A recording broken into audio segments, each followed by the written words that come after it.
Hello,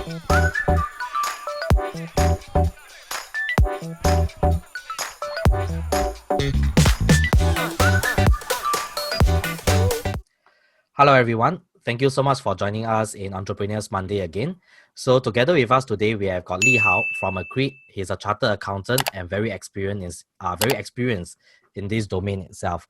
So perhaps I will let Lee Hao do a self-introduction, who you are, what you have been doing, and what sets you on the path of entrepreneurship. Okay. Hi everyone. Hello everyone. My name is Lee Hao, and I actually run an accounting firm for about 4 to 5 years right now. So prior to opening my accounting firm, I actually work in one of the big four audit firms. I work as an auditor for roughly a couple of years, and then I decided that I should step out to actually set up my own practice.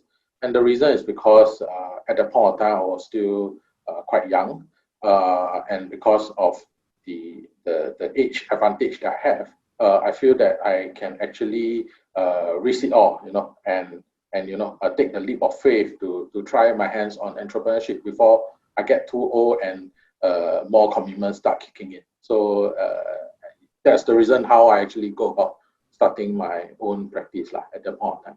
I see. Yeah. So essentially, one of the reasons why you started is because you feel that you are young and you have got the runway, kind of like if you fail and then you can start over again, that kind of thing. So, Yes, that's right. so that is more like knowing where your strengths are. But could you share with us a little bit more what was in your mind, as in, um, was it a dream or was it a nightmare that drive you into entrepreneurship? Okay, I would say it is more like a positive motivation rather than something unpleasant that happened at work that actually forced me into this entrepreneurship journey. So to speak, actually I was relatively quite happy with my time during my work in the Big Four. The only drawback is that the working hours are long. Very often, more often than not, you have to stay back to do overtime, and you have to work through the night sometimes. So getting rest is also a concern. But as you know, many entrepreneurs, they don't get much rest as well. So actually, that wasn't the driving force behind why I actually decided to start my firm. So I started off with a relatively positive note to actually my motivation is actually try my hands on entrepreneurship because it is something I always wanted to do. So at the point of time, I was thinking, what I should actually start off with. So because I have, like all entrepreneurs, we have a lot of business ideas that we want to try this and that. So at that point of time, I was thinking to myself, why not try something that is in my forte first before I actually move on to try my hands on other types of businesses.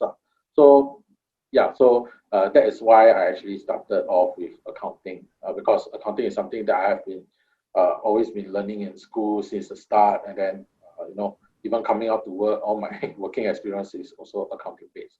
Yeah, even internship and so on. So that is the reason why I decided to go into this field of accounting first before trying my hands on other ventures. I see. So how far? You have been in this trade for a while. How do you find the trade compared to other trades? And especially because you're an accountant, most likely you will be looking at the accounts of many different trades, right? What is there any pattern, or is there anything that uh, uh, that you feel differentiates your trade from the others, that kind of thing? Okay, I would say that in the accounting line, it is relatively a stable business as compared to many other businesses out there, such as like retail and so on. In accounting, it is stable because most of the companies, or rather, every company requires accounts to be done up, whether you are a big firm or a small firm. It's just that the size of the target customers that we draw is of a range of sizes and usually they are not the ultra big kind of companies, because those ultra big companies, they would have their own accounting department. So for us, we target those who actually want to save costs on hiring a full-time accountant. They want to outsource their accounting aspect instead. So yeah, so what sets us apart from like probably other kind of businesses in Singapore is that accounting is relatively stable lah. I would say that's the key element. And but it can be a pretty mundane job because you're looking at numbers every day. And of course, the good thing is because you have access to like different businesses in different industries, you also sort of know which industry is generally more profit making than which industry is more loss making. So I would say yeah, good and bad. Of course, it's mundane, but you cover that with all the interesting numbers like in companies that you actually get to see. I see. Yeah. So actually, when it comes to accounting services, right? I mean, we talk about things like bookkeeping, tax planning, then things like doing up your computation and then submission to IRAS, that kind of thing. So meaning to say the kind of services that you can provide, your competitors can provide as well. So perhaps actually in many businesses, and especially the viewers that are watching our channel, right, as aspiring entrepreneurs or business owners, they might find themselves in that situation as well because it is not easy to find a niche trade or maybe a product that is kind of like a novelty product. You only own that product and then you are so special. Most of the time, people sell chicken rice, you also sell chicken rice. Then in your situation, how do you differentiate yourself as compared to your competitors? And how do you attract clients to buy from you? Okay.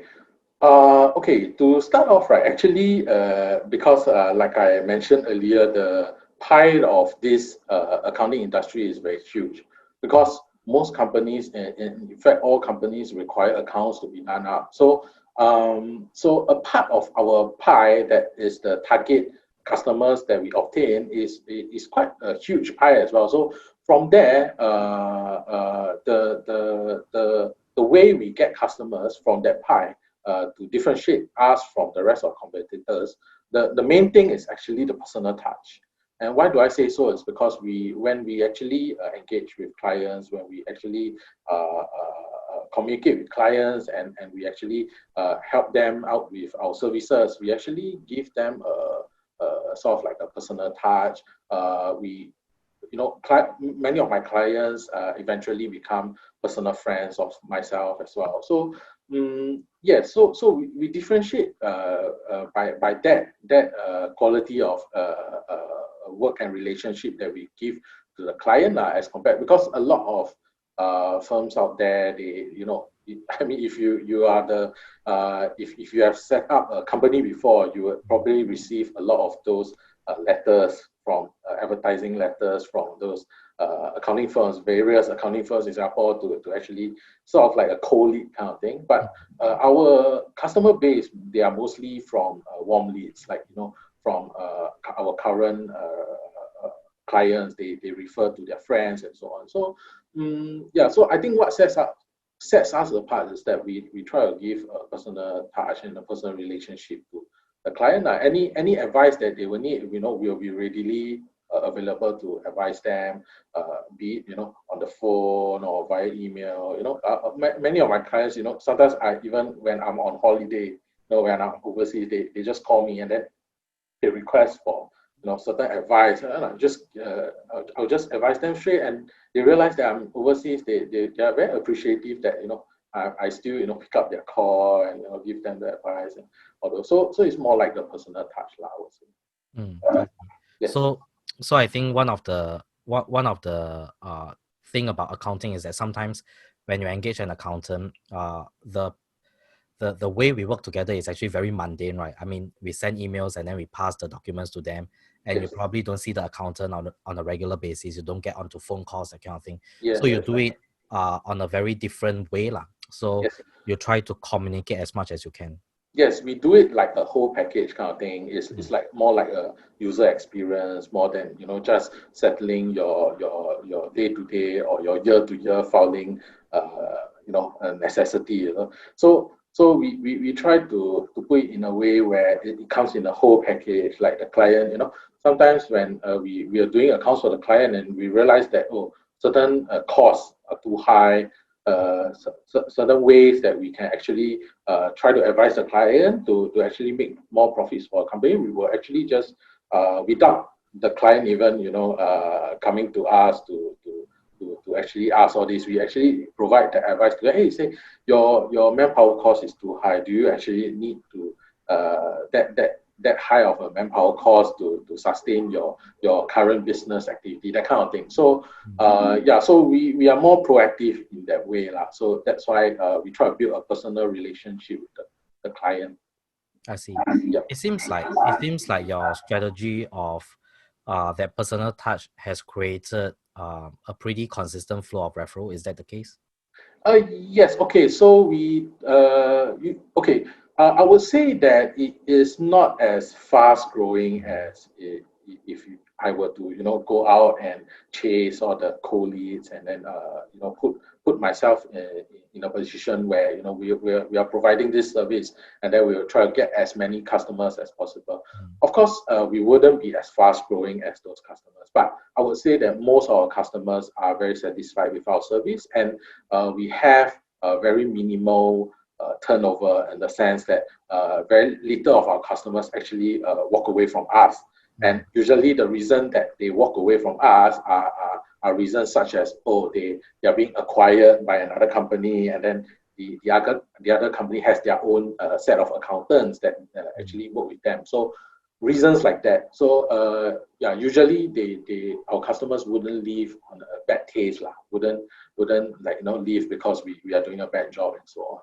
I see. So I would say the strategy is pretty much working well. But then again, we of course we grow slower. But of course, money is not always the case, right? Money is just one thing. To actually create proper relationships, good relationships with people is actually what we focus on. Yeah. There's another question that I want to ask you is because you are in a very interesting trade. Because you are in a trade whereby the amount of clients as well as the amount of work you can do is actually directly related to the number of manpower you have. So actually quite a number of service business out there face the same kind of problem. So would you be able to share with us your strategy in terms of managing the number of employees you have versus the number of work that you bring in, that kind of thing? Do you bring in more work before you employ? Or do you employ first before you bring in more work? Or do you have a unique strategy to achieving this? Because I think as aspiring entrepreneurs, many of us who will be starting a service-based business will be faced with this problem. So perhaps your sharing would be very valuable to these people. Okay, I would say in terms of manpower cost, when I just started out, it is a one-man show. I'm doing everything myself.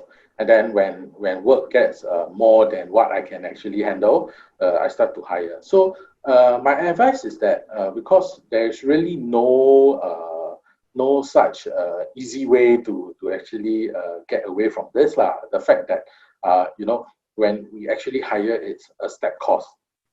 Each employee we hire is another step up in cost, and for you to actually break even and to cover up that cost, you need to obtain a certain number of clients. So there's no easy way to so to speak, to actually counter this. Yes, correct. So what we do is that we will hire, right? And as we get more clients along the way, we hire more. And then when you reach a certain point where the client is not enough the revenue is not enough to cover the cost of manpower, then we stop hiring. It's going to be a step cost lah. So probably for a new hire at the beginning, you'll probably get a bit of losses lah from that particular manpower, because for that manpower to actually do up, let's say I have 10 clients, and then I reach each employee can handle 5 clients. So let's say I currently have 2 employees. If I reach 11 clients, right, I probably cannot squeeze it to the 2 employees. So either I will have to hire an additional employee to cover that work, or if that client has work that is not so urgent, we can actually then disseminate to the two employees. Either that, or I will have to find more time on my side to actually cover up that one employee if I want to save on the hiring cost. So more often than not, you can see me doing overtime lah, very often, even if it's my own business. So because of the fact that sometimes we have to cover the work of the employees because they're, if you hire another cost, it's going to be an additional monthly cost. And as you know, accounts, we sometimes do monthly, but sometimes we do yearly as well. Like clients who wants to save more costs, they don't require GST filing. We do yearly. So instances like this, we have to find ways to save costs because another hire is going to be another step up. I see. I see. So while we are talking about hiring, right, I would like to maybe further that topic because as a young entrepreneur, aspiring one, or maybe a new business owner, sometimes it can be challenging hiring people because if let's say you put up a job advertisement, right, people start sending you a lot of resume. Is there any tips or tricks for you to kind of like look through that thick pile of resumes, quick filtering, zoom into the guys that you want, and then how do you, I mean, you'll do some interviews, right? What are the things that you specifically look out for to make sure that this employee will not be a dud at the end of the day? Okay, so actually when I'm doing my hiring, first thing I look at is, of course, the nationality, because that's very important in terms of whether you can actually have enough quota to hire, especially if they are foreigners. Okay, so personally for me, of course, when we scout through the resumes, we look for Singaporean citizen or Singapore PR first because they are the easiest to hire in the industry. But to be honest with you, in the jobs market right now, when we actually put up a job listing, out of 10 resumes, 9 will be foreigners, 1 will be Singaporean. So it is very difficult for me to actually, always hire Singaporeans because sometimes when you interview that one Singaporean and you find that they are unfit for the job, they are not qualified enough, and then you have no other choices. You get what I mean. So okay. So back to your point on what do I actually look out for? Actually, when I actually scout through the resumes, first thing I have to look is the qualifications that they hold, because in our industry it's very important that you have the knowledge and skills related to our industry in order to perform the work that we are performing, because accounting is a professional job scope. You have to be you have to be the one that advises the client and not the client advise you, right? So very importantly, they must have the knowledge. And then of course, secondly, we will then look at their intangible skill set, their soft skills, whether they are good in Microsoft Office, whether they are good in certain accounting software that we use, that kind of thing. So, I mean, for us, those are the most important elements that we look out for before we then shortlist them to actually come down for an interview. And then when we have the formal interview with them, we will then assess their speaking skills, like their communication skills. How do they actually present themselves? How do they actually speak to us? That kind of thing. So that is very important also because we communicate with clients very often. We send emails almost every day, multiple emails. So so that's what I require my employees as well, to have that kind of soft skill to be able to communicate with the clients well. Yes. I see. Okay.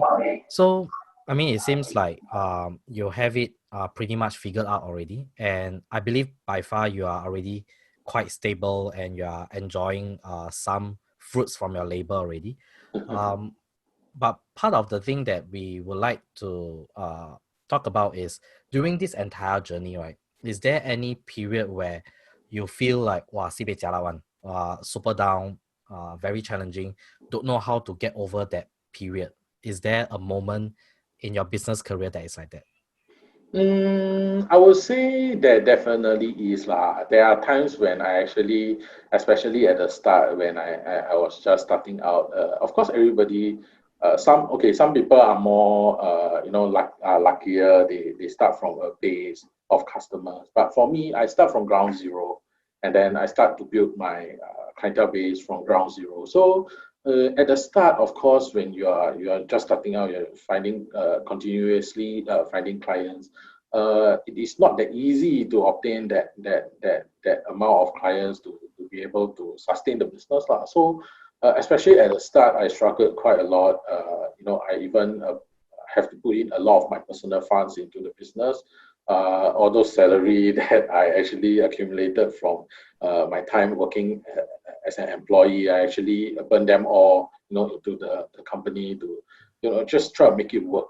So yes, I mean, I do, of course, struggle through, and then when I start to gain traction, when I start to get more clients and then slowly build up, I find that, yes, actually you must persist, and you must do a good job. You must leave the client with a good impression, and then slowly your clientele will increase, even though if you don't do active advertising, they will come naturally because people will recommend you to their friends, to their families. So yeah. So I mean, yeah, I believe many entrepreneurs out there also experience the same thing as me lah. Sure. Do you still remember your first client? How you get your first client? Well, my first client. My first client was okay. My first client was recommended by one of my personal friend. Yes, I remember, and the client is still with us. Oh, Yeah. okay. Fantastic. Until now. In fact, my first few That means clients, your they are service still super with us. Yeah. I mean, I thank him for giving us the opportunity to serve him lah until even now. So yeah, so yeah, that's the struggle lah that all of us have to go through if we want to start on this entrepreneurship journey. I see. Sure. So perhaps maybe we just do a quick wrap up over here. Before I go to the next section, is there anything you would like to, anything else that you would like to share with our viewers? Generally, our viewers are going to be aspiring entrepreneurs, business owners, people who are already in business, starting up, that kind of thing. Is there anything you would like to share with them? Well, I would say don't give up, persist through. Of course, the tough times don't last, tough men do. So, yeah. So if you find that your business, you have a good business idea that you want to develop, and then you realize that it is not not doing so well, don't give up, persist through. Try to make it work. If it really can't work, just try to think of another business that you want to try on. Of course, main keyword is persistence lah. So never give up, and one day you will succeed lah. Yeah. I see. Sure. So coming to the end of the video, right? Would you like to probably share with our listeners or viewers one specific product or service that you provide, and is there a promotion or maybe some form of discounts that you are able to provide to our viewers? Okay, sure. Yes, we provide an array of accounting services, from corporate secretary work to accounting and tax work lah. So basically, we hold your hand through the entrepreneurship journey from the start to the end. Because we even do strike-off services. So I would say that if you are an aspiring entrepreneur, you actually want to set up a business, you can come and consult us. We will give you a good price for the incorporation package, and then we'll of course give you advice and consultation on how you want to actually upscale your business, what process to do next, how you want to actually do it. So basically we will handhold you to when you are actually stable with your business. So what you need to do is just focus on the front end to actually grow your business, and we will help you to settle all the back end work, all the compliance, all the registration, and so on. Yeah. Okay. So yeah, so that's what we provide I was saying that you wanted to add on something back there. is there anything you want to add on? Oh, no. Just, I mean, if of course, if you are interested, you can feel free to actually get in touch with me. Don't worry, consultation is free. We don't we don't charge, by per hour, that kind of basis. So So you won't press on the start button no. and then start calculating the number of So free minutes. consultation, at the end of the day, you don't want to engage us, you want to do it yourself, it's also fine.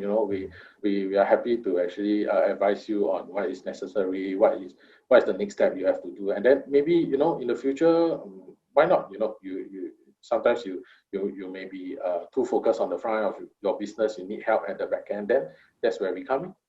Sure. So it's back to your policy again, whereby let's start building a good relationship, get connected, and then if let's say you need my services and you need some questions answered, I'll always be here. So Yes, viewers, right. if let's say you would like to make a new friend, I think Lee Hao is always has his door open, and you can always submit an inquiry form down below in our link that will be in the comment section. So that is how you can get in touch with Lee Hao. And do like the video, subscribe, and in the future you will probably be seeing a lot more of Lee Hao, because he will be joining us in the section a chat with a chartered accountant, and together we'll be talking a lot more in terms of accounting, the do's and don'ts, that kind of thing. So that's about it. I'll see you guys again. Thank you so much. Bye bye. Okay, thank you. Bye bye. Bye bye.